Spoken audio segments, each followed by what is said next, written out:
조난자에게 구조 요청을 받고 외계 행성을 향해 가던 엔터프라이즈 호. What is this? They're boarding us.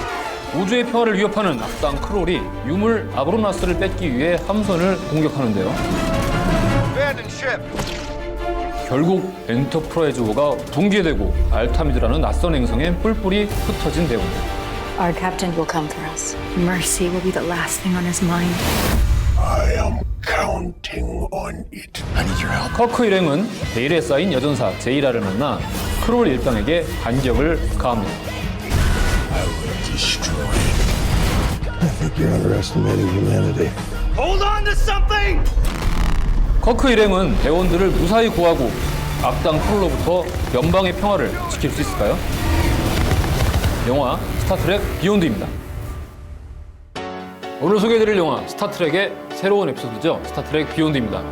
리브롱 앤 프로스터 장수와 번역을 줍니다. 오늘 같은 날은 이렇게 뒤에다가 엔터프라이즈호를 좀 이렇게 크게 달아 놓는다거나 종이 접기로라도 CG로라도 좀 걸어주세요. 아, 스타트랙. 올해로 스타트랙 시리즈가 탄생 50주년을 맞았어요. 스타트랙은 66년에 시작됐었고요. 당시에 이제 TV를 통해서 에피소드가 매번 방송이 되다가 79년도부터 나왔던 영화 시리즈 때문에 더 많은 사랑과 인기를 끌게 되었었죠. 굉장히 많은 팬을 양산했습니다. 보통 트레키라고 하죠. 스타트랙의 팬들 트레키. 트레키들은 코미콘에서 스타워즈 팬을 만나면은 도망갑니다. 왜냐면 싸우니까. 그리고 스타워즈 팬이 이겨요. 스타워즈 팬이 훨씬 세요, 트레키보다. 스타워즈는 옷이 멋있잖아. 스타트랙 유니폼 봐요. 그걸 누가 입고 싶어. 저는 그 연방의 유니폼을 입는 차라리 그냥 히트텍을 입겠습니다. 하지만 저는 스타트랙을 사랑합니다. 재밌는 얘기예요. 스타트랙 같이 이렇게 기존의 팬덤이 강고한, 너무너무 강고한 영화는 새로 만들기 되게 어려워요. 어떻게 만들어도 욕을 먹거든요. Enlist in Starfleet. Enlist? You can be an officer in 4 years. You can have your own ship in 8. 스타트랙 더 비기닝은 영화 역사상 가장 똑똑하고 영리한 리부트입니다. 이 스타트랙 더 비기닝은 평행우주 개념을 가져와서요. 원작 시리즈에서 가장 유명한 캐릭터들을 어차피 평행우주니까 데려오자. 그래서 처음 더 비기닝에서는 스팍을 써먹었습니다. James T. Kirk. How do you know my name? I am Spock. 미래에서 온 스팍이 이쪽으로 옴으로써 지금의 타임라인에 변경이 일어나고 그래서 커크의 현재 세계가 바뀌고 You still remember, Admiral. 칸은 스타트랙 시리즈에서 가장 악명 높은 악당입니다. 더 다크니스트가 활용한 거는 악당 칸을 가져오는 거였고 My name is Khan. 마이 네임 이즈 칸 할 때 저는 저 극장에서 엄지발가락에서부터 소름이 쫙 끼쳐가지고 여기 정수리까지 가는 기분 있죠. 너무 좋더라고요. 저는 스타트랙 기존 영화 시리즈에서 가장 좋아하는 게 2편입니다.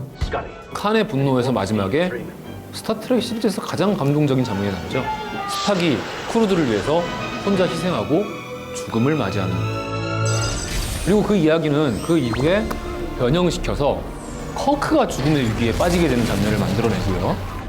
이런 식으로 원래 이야기를 조금씩 비틀어 나가면서 평행 우주에서의 새로운 이야기를 펼쳐 나갔던 겁니다.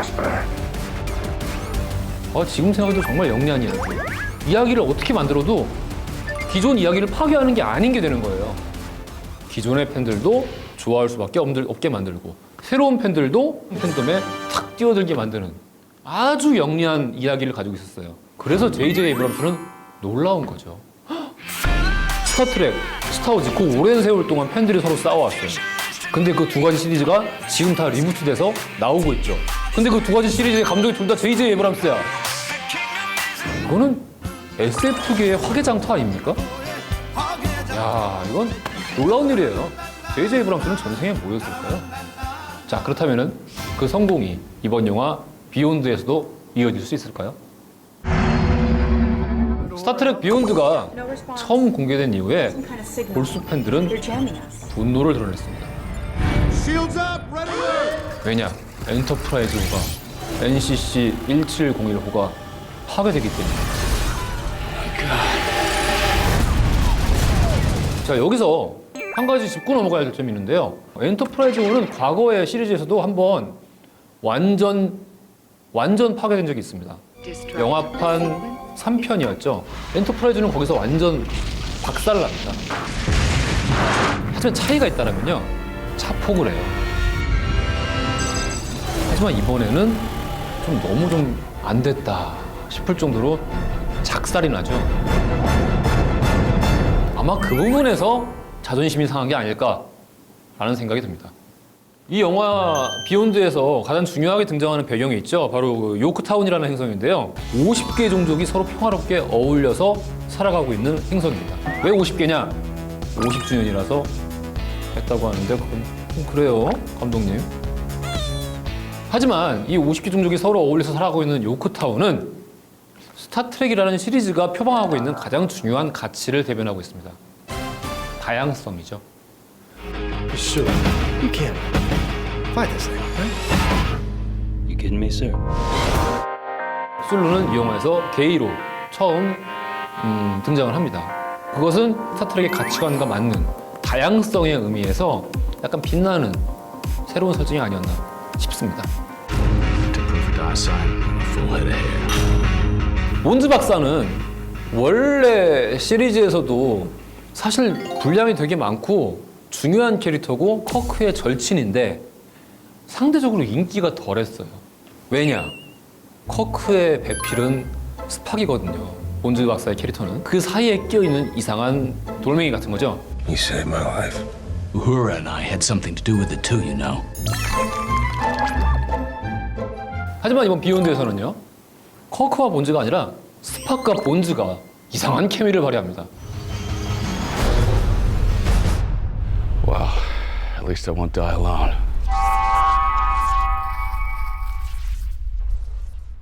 Well, that's just typical. 이번 비욘드에서 또 그의 분량이 많이 늘어나서 팬으로서 행복한 시간이었던 것 같습니다.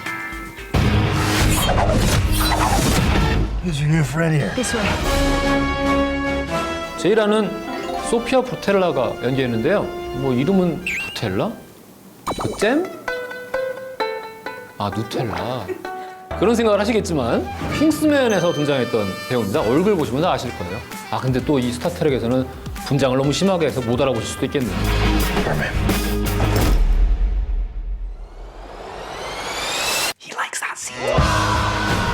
제일 중요한 거죠. 악당 캐릭터. 이번 악당 캐릭터 크롤. 이드리스 엘바가 연기하고 있는데요. 프로메테우스의 선장으로 많이 얼굴 보시면 기억나실 거고 또 토르에서 하임달 역으로도 등장을 했었고요.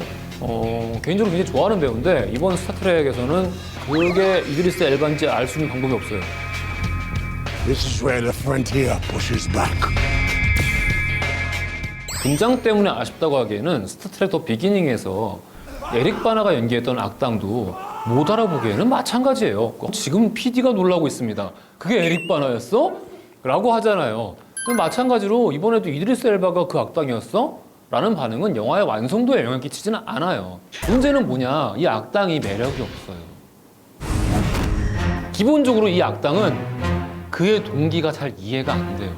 악당이 분노를 하고 있는데 왜 분노를 하는지 정확하게 이해가 안 된다는 거. 그게 가장 큰 문제인 것 같습니다. 물론 이야기 끝까지 가면은 약간 이해할 만한 포인트들이 있긴 한데 이미 영화는 거의 끝까지 진행이 됐잖아요. 그때 가서 이해하면 어떡해. 이야기의 무게중심 안배에 중대한 결함이 있는 게 아닌가라는 생각이 듭니다. Let's make some noise. 스타트렉 리부트 시리즈는 기존의 팬들과 새로운 팬들을 동시에 만족시키기 위해서 원래 시리즈의 중요한 캐릭터들 혹은 원래 시리즈의 아주 중요한 사건을 가져와서 적절히 변형하거나 써먹었습니다. 이번 시리즈는 그렇다면 뭘 써먹었느냐? 이번 시리즈는 처음으로 홀로서기를 시도했습니다. 스타트렉 비욘드에 대한 평가는 이 홀로서기를 관객이 마음에 들어 하느냐, 하지 않느냐에 따라서 극명하게 나뉠 겁니다. 저 개인의 감상에 따르면 저는 좀 실망했습니다. 그러니까 기존의 시리즈에서 자꾸 누굴 데려오는 거는 당연히 한계가 있을 거라고 생각을 했어요. 뭐 언제까지 데려올 건데? 커크도 데려올 거야? 윌리엄 셔틀하고 지금 배가 이만해요. 어떻게 데려와서 뭐 비주얼도 좀 나오지도 않고요. 근데 계속해서 데려온다거나 기존 사건을 변형하거나 뭐 굳이 그런 프레임에 갇히지 않더라도 홀로서기를 하려고 했으면은 좀 더 완벽한 이야기로 보여줬어야 하는 게 아닌가. 이번 영화의 가장 큰 적은 저스틴 감독 본인이 아닌가라는 생각이 들어요. 활극을 보여주는데 액션의 쾌감을 끝까지 밀고 나갈 만한 장면이 등장을 하면은 쾌감이 극에 달하기 직전에 컷을 끊어. Okay, let's never do that again. 뭐지? 이상한 생각이 들어요. 왜 관객의 감흥이 최고조에 이르는 거를 감독 스스로 방해를 하느냐. 왜 영화의 편집 흐름이 이런가? 라는 의문점들. 물론 이 영화는 즐길 거리가 충분합니다. 왜냐? 이 영화는 여전히 스타트rek이거든요. 여전히 이 영화는 아름다운 스타트rek입니다. Hold on to something! Do it!